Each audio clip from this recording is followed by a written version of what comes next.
Hey everyone, happy Friday. Cindy here with Create Your Own Luck and Love.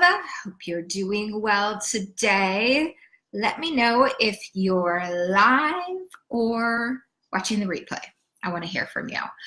And I want to talk about being simply irresistible. I was trying to find that song from a long time ago. Now I find her simply irresistible. Anyway, it's a fun song. So I want to talk about that and the importance of that in your dating life, in your relationships, and just relating in general, and what that creates for you. So what is irresistibility? And in fact, I would love to hear from any of you that pop on as far as what is irresistibility to you and why is it important?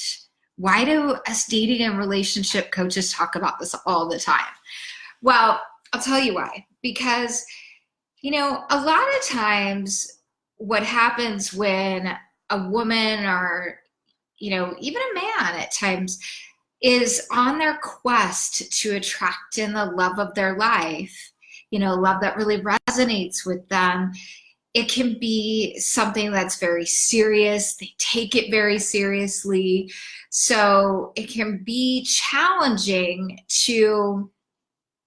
it's almost like this area of your life becomes compartmentalized rather than opening up to a way of being that is what we call irresistible.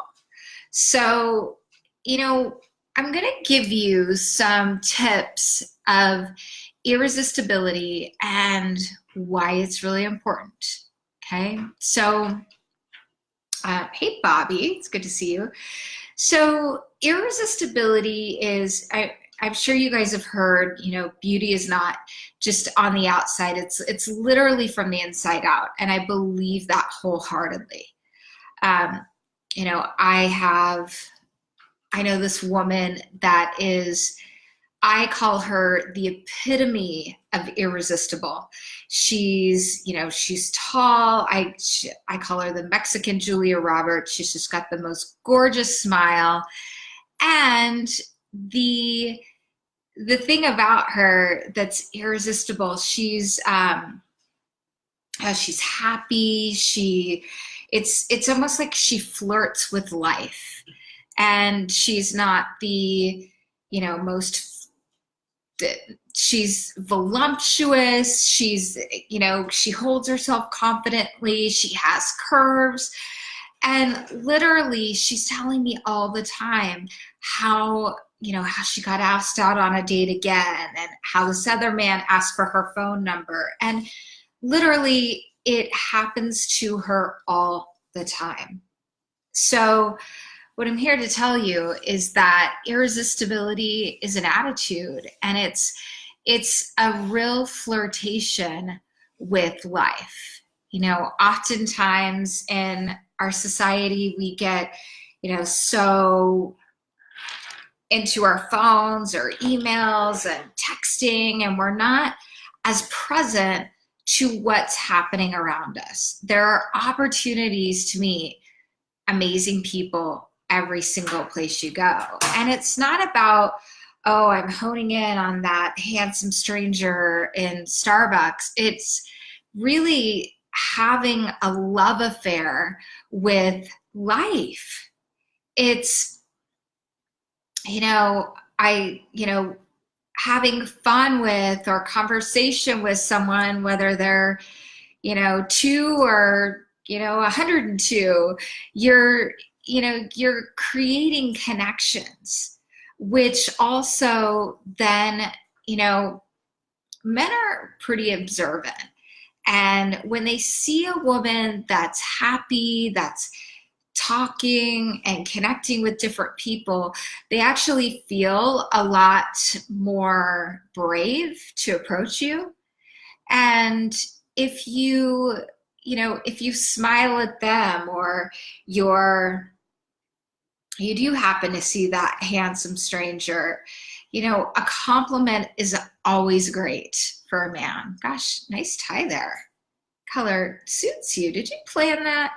And adding a bit of humor, because that is a fun irresistibility type way of being that will attract people to you. Now, if you're, dating someone, or, in the throes of a relationship, there are ways to, continue to create tension or a desire by, doing things like a touch on the back of the neck is actually very calming. And I learned something recently, and it escapes me, but I'll let you guys know later that there's some studies around that actual, for a man, rubbing the back of his neck, how it's some sort of soothing, calming thing. Maybe you're thinking, because men are like dogs, we rub the back of their, no, men are not like dogs. But that was my little joke for the day. So, doing things like that, touch, also using a first name in conversation, not all the time, but it actually creates more intimacy. There's been studies around that it creates more intimacy, more connection, and it, that person usually pays attention. Now, there is a study that was written by John Gottman, which conflicts this in long-term relationship. If you're using maybe a formal name, for example, my formal name is Cynthia. So if somebody calls me Cynthia, I think, oh, Mom, what did I do wrong? Right? But it's, I think when it comes to some of these studies, look at your way of being in the relationship. Do you call that person by their first name? At times, you probably do. And, incorporating that into conversation. Also, having some fun in a way that they might not normally expect for you to have fun. Like, maybe you say, gosh, I decided to do some lingerie shopping, and I was thinking about picking up this. Snap a picture, send it, and then, it gets your partner, if you're in a relationship, thinking. And I mean, you definitely don't want to do that unless you're in a serious dating relationship. I don't recommend that when you're early on dating. You want to build tension up in different ways. And fun flirtation is part of that. And you definitely don't want to go sexual too quickly. And, I hear this all the time with, the women that I work with and coach around dating online, that the man tries to go there. He tries to go in a more intimate sexual format, talk. And, I talk to my clients about setting boundaries around that and, sticking to them. If that person chooses to continue down that pathway, no thank you, see you later. So it's really, you guys, having fun in your life, laughing, also being in flow. So if you're out there, if you're dating, for example, and you're, for a man says something that maybe triggers you a little bit, instead of, leaning back, being offended, being, making an assumption that he's saying something in a way that is maybe derogatory or whatever, it feels offensive, is leaning in and asking questions about that and letting them know how that comment affected you, because it is about you and how it affects you. And that, my friends, is very irresistible, because men find a woman that respects herself, sets healthy boundaries, has a life. This is really important. Maybe you're a really busy professional. I work with women all the time that are, very busy professionals, and they also have lives outside of their profession. They're, they have hobbies, they love yoga, they love, they're passionate about things. Men find women fascinating and attractive that are passionate about things in their life, passionate about causes, organizations that they feel called to, connect with or volunteer. I think I was just talking to, a fellow expert this morning, and we were talking about causes and how it would be really nice to contribute to more causes in the United States, because we have needs. There are, we're a country that has, so many things happening with shootings so often. I mean, it's really sad to even watch the news, right? So that was a little sidebar on there, but being irresistible is, it's consciousness, it's an attitude, it's something that, you might be thinking, gosh, Cindy, I'm not always in the mood to be irresistible.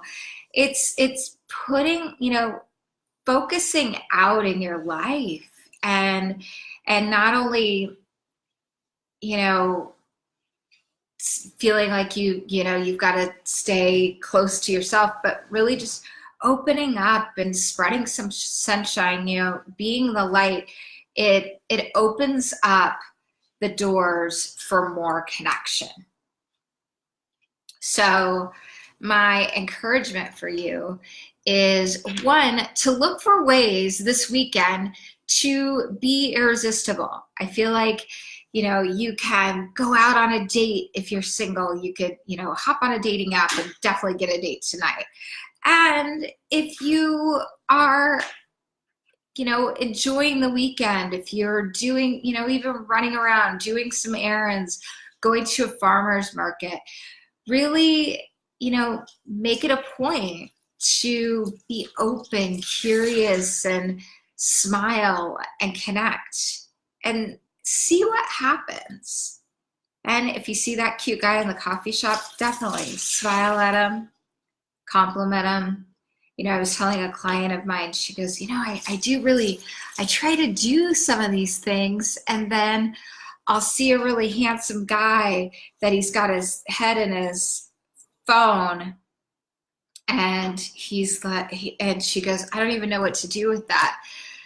And, I've been known to say things like, gosh, it must be really interesting. Did you know the line is moving? And you kind of do, have a little giggle. Or it's, it must be really important, whatever you've got going on there.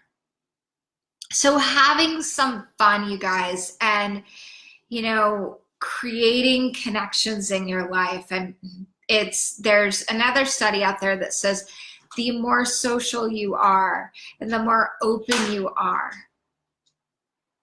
that the healthier your social life is, the more likely it is for you to connect with the right person.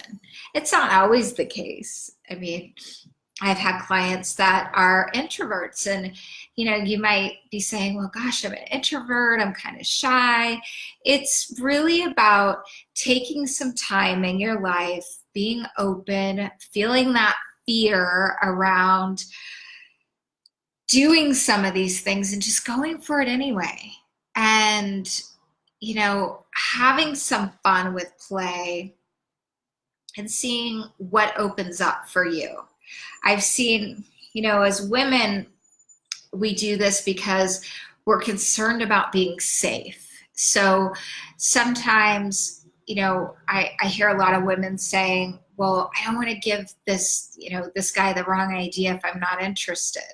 Well, you don't owe him anything if you smile or you have a quick conversation and he asks you out and you say, gosh, that's so flattering. And, no, thank you. It's okay. You're not responsible for their feelings, but what's great is you can have a great interaction with someone and create a connection and put a smile on someone's face. It creates that irresistibility that I feel that we all get to have in the world, especially today. I hope this was helpful. Put your questions, comments below, not just about irresistibility, but if you have any questions about dating, relationships, what's on your mind, if you're struggling with anything, post below. I'll be happy to answer them myself. Sending lots of love. Bye, everyone. See you next week.